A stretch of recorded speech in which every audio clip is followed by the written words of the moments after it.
This is Newcap News with Lauren Poland.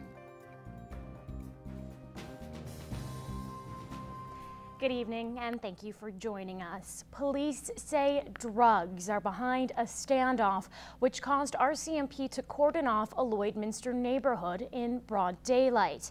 And as Carrie McCullough explains, 2 men are now behind bars. At around 3 p.m. yesterday afternoon, members of the RCMP were conducting surveillance on a known drug target when a drug transaction was completed. The neighborhood was locked down as one of the 2 suspects tried to flee. Well, we had one subject that we dealt with right away and were able to effect a quick arrest on, and the second subject had bolted into the yard of this particular residence, and this particular gentleman that we know of, there's some weapons concerns, so then we automatically lock down the neighborhood when that happens. RCMP obtained search warrants and found a large amount of marijuana in the suspect's vehicle, which was parked by a house in the evacuated neighborhood. The residence is unrelated to these 2 particular individuals. It just so happens that they happened to stop in the back alley and completed a drug transaction just in behind this residence.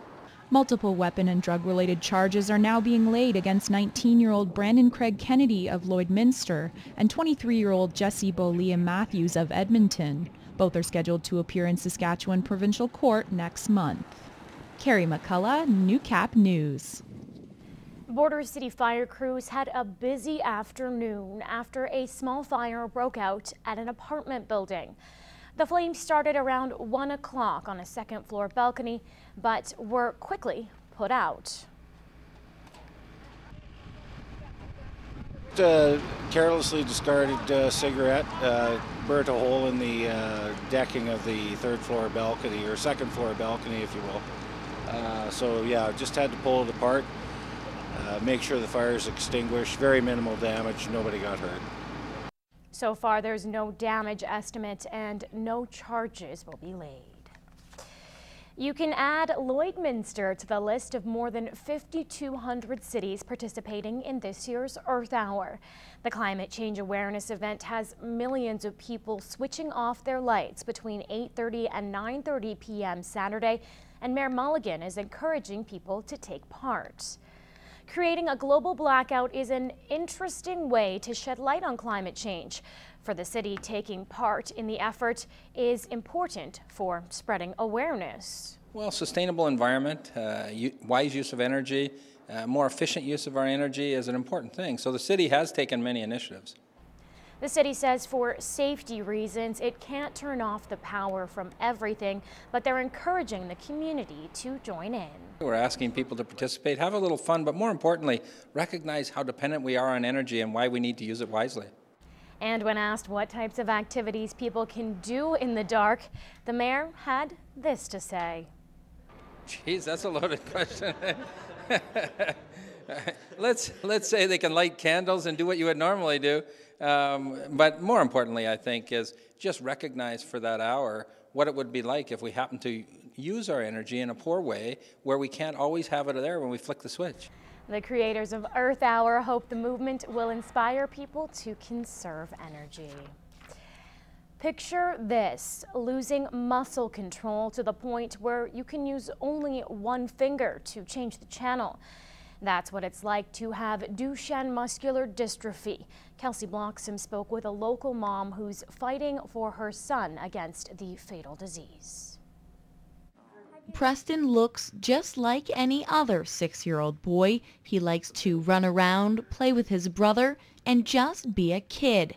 It was back in January when this family's life took a turn. He was stuck up on his tippy toes and couldn't get off, kind of like he had 2 Charlie horses in both legs, right? But basically he was stuck that way for about a day and a half, where he couldn't bend his ankles whatsoever. The school called and we took him to emergency here. She says eventually the effects of Duchenne will take over his entire body. Knowing at this point that there isn't a treatment or a cure is very hard to swallow as a mom. Preston is starting to lose some of his strength in his hands. He occasionally, drops his cups. He can't clench onto things as well. Looking for support, Coolidge turned to a group called the Parent Project Muscular Dystrophy and joined one of their campaigns. They are teamed up with GRC Wireless Recycling. They recycle cell phones, and GRC Wireless will recycle these cell phones for fundraising purposes. They will pay anywhere from 50 cents for a phone up to $100. And the response has been overwhelming, with an outpour of phones being dropped off at her Lloydminster business. We've collected over 500 phones to date, and through my clients just telling people that they know. Phones of any make, model, and year can be donated to help find a cure. Kelsey Bloxham, Newcap News. Gerard joins us now with our first look at weather, and if today is any inclination of what we have in store for the weekend, I am definitely looking forward to it. It's looking like a good weekend. Sunday is a bit of a question mark, maybe some showers, maybe some flurries yet, but today fabulous.